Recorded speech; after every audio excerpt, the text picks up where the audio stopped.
Colors are interesting, aren't they? I'm white. I wasn't going to talk about that. I was going to talk to you about ties. I have a blue tie on. Now, in Canada, that means conservative, supposedly, whereas in the United States, it means Democrat. I think I'll take the tie off right away. So no matter where you live, know that what this is, it's just blue. It's a blue tie on an old white guy. That pretty much says it. Hey, just sharing.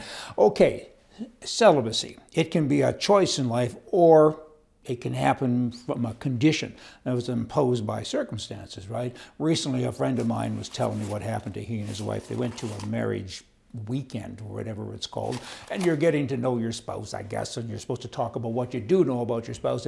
And the guy that was running it, he said to the man, he said, "What's your wife's favorite flower?" And he leaned over and looked at his wife. He said, "Well, I know that." He says, "It's Robin Hood." You know, he's celibate now. Just saying. Okay. Washington, Senator Dianne Feinstein. She released the following statement with regard to the shooting, the recent tragic shooting in Thousand Hills, California, Thousand Oaks, pardon me. And mass murders are desperately and depressingly persuasive. I don't know what that means. I mean, that's got to be a typo. I looked at it earlier and thought, what does that mean? But in any event, schools, theaters, malls, offices, synagogues, grocery stores, bars, concerts, churches, they're inspired by racism, revenge, terrorism, or just pure hatred. The only one common thing here is they have easy access to guns. Without stronger federal gun regulations, there's little California can do to keep this from not continuing to happen. Wow. The common denominator here is guns. I would say that it's mental health. She's crazy as well, so she would kind of fit into that without the gun part, I guess. I mean, this is unbelievable that she's talking like this. Good people don't do bad things. I mean, so take the easy access. Firstly, it is not easy to buy a gun, particularly in California. Easy? Wow. I mean, I got a place in California. I got a gun in California. Let me tell you, it's easier to climb a big, big mountain if you're out of shape and you got an extra week of your life or something, blah, blah, blah. I could go on and on. It ain't easy. So she's mixed up, and she's the person that's one of many that's in charge. She's a lawmaker, and a little bit frightening. Unless you are dead, and I know most of you that are watching this aren't, I think you'd have to agree with me. Hey, just saying.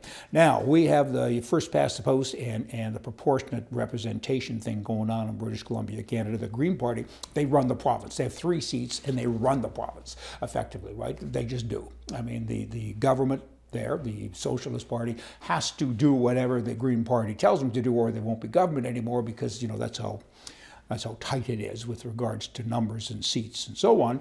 And this is horrible if they win. They've sent out this questionnaire that is so confusing. This is the 3rd time. The first 2 times over the last several years have not been successful, so now they're doing it again, and the verbiage is awful. The questions, there's 2 questions. Check here if you want first past the post, it's kind of like that. And then proportionate representation, it's check and explain why you didn't do it and this and that. It's a real brain thing, a brain teaser. It's full of subliminals, and it'll dictate a major shift in the democracy of the province. I mean, they have 3 seats. I can't say that enough. And what will happen now is them and all the other goofs will be appointed by the party, no longer by the voter, no longer by the people. It's a communist kind of concept, and I sure hope people don't fall for it, but it's disguised in such a manner that they could very well. The RCMP in Canada are investigating the Trudeau government for potential funding of terrorism. The complaint is that members of Parliament of the Government of Canada are using their official positions to channel taxpayer money to the IRC, which is a federally registered charity, so the taxpayer basically is subsidizing this activity. And IRC in turn is sending millions of dollars to the Islamic Relief Worldwide, blah, blah, blah, blah, blah, and supporting terrorism. And to fund terrorism is a criminal act, according to the Criminal Code of Canada, and certainly it breaks every ethical rule that you could ever come up with. And that's what's going on in Canada. Politicians, boy, oh boy, I mean, I remember when they used to actually care about their country. They don't anymore. It's all about control, and they only care about themselves. There's got to be a solution in all this ramble. This opinion stuff that I give based on fact is okay. I mean, it's venting, but we need more than that. We need somebody to fix it. Get a man on that, will you?